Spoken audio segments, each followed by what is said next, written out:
It's so weird when you want to be a painter or something to do with art, and then one day money gets involved. You know, money fucking fucks shit up It is sometimes, weird. and you're like, well, what am I gonna do? I have done this. You know, then I think about all the years I made $8,000. Were you And I had to happier? sleep on a couch. I was happier though. Oh my God, I used to be so happy. I was so like when I was married, I had a job where I made so much money. I used to do these gigs where I would be like basically a spokesmodel for different brands, like high-end brands like BMW, Mercedes. I would make like $800 a week plus, or I'm sorry, $800 a day plus per diem. Like I would make so much. Yeah, it was fucking crazy. But I was miserable.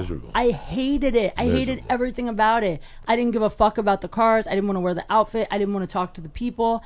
And then I quit that and I got a studio in LA in the fucking worst building you've ever seen. I literally had a naked crackhead sleeping outside my apartment door in the hallway, in the interior hallway for like a year. And I knew him by name. Like I would come out and he'd be like laying there naked with like a boner first thing in the morning. I'd be like, hey, Ted, and just walk down the hall.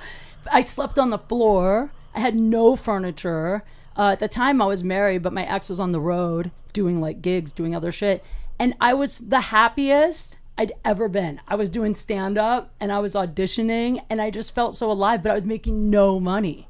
But I just hated, like that's the thing. Like I meet people that go, well, don't you want more? Don't you want to like get out of it? Like now I live in a shitty 1-bedroom apartment. People are like, don't you want to get out of here? And I'm like, I don't really care. I'm happy now. Like, even though I say, like, yeah, I get depressed when my career is kind of slumping or whatever. But when you mean depressed? I get You're depressed, the type man. of motherfucker like me. You get depressed for 48 minutes. No. And then you go, what the fuck is my problem? Lately, I've been depressed for days. But you know what part of it is? You know what it is? I'll tell you. It's relationship shit. Because the thing is, you can't have, I mean, you do it, you're married, and you manage to do it. But for me, I find starting a relationship, maintaining a relationship, and focusing on your building your career is impossible. It's impossible. And you have 92 guys you're hunting. No, I really don't. You're a 93. I don't hump them all. I do date around, but I don't fuck them all. No, here's the thing. I once told a very funny woman, Give 10 up. years ago, came up to me one day and she goes, I don't know what to do anymore. I'm going to bring guys, this. And I said, listen, you didn't move to L.A. to fall in love. No. But, okay. And but I understand the sadness and the lonely part of it. People think that when you're on the road, it's fucking jumping up and down. Oh. Some nights you're in a hotel for 2 nights by yourself, and Law and Order you can't watch it anymore, and you don't want to go downstairs and smoke weed. And I'm a girl, so I'm not taking audience members back to my room. Like guys, you know, you might go out and like bring back an audience member. I'm not doing that, you know. So it's a little different, but it's just. I don't want to fall in love. I don't want to get married again, but I want something more than just I show up and fuck you. And it's almost impossible to have anything healthy and pursue my career. So lately I've been feeling like I have to choose, which is like, I think that's what's bumming me out.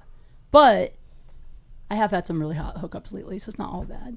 But no, and that's not what I want though. That's it. See, look, there's 1,001 complaints that women lay on you.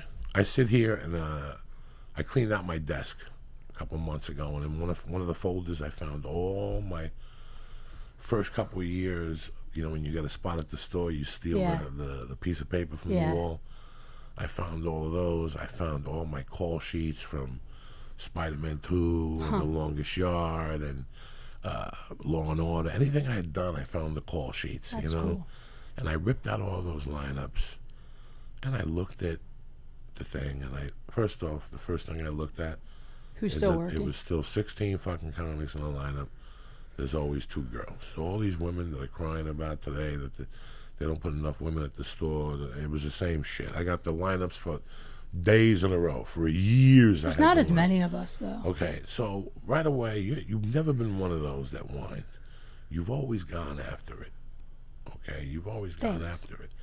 And that's where you gain my respect. Because some people, like you said, this is tough. This isn't like a year and then it ends. This is every day. Yeah. I'm here 20 fucking years, and this morning's Lee gets up, and I've already fucking tweeted, the whole fucking thing written.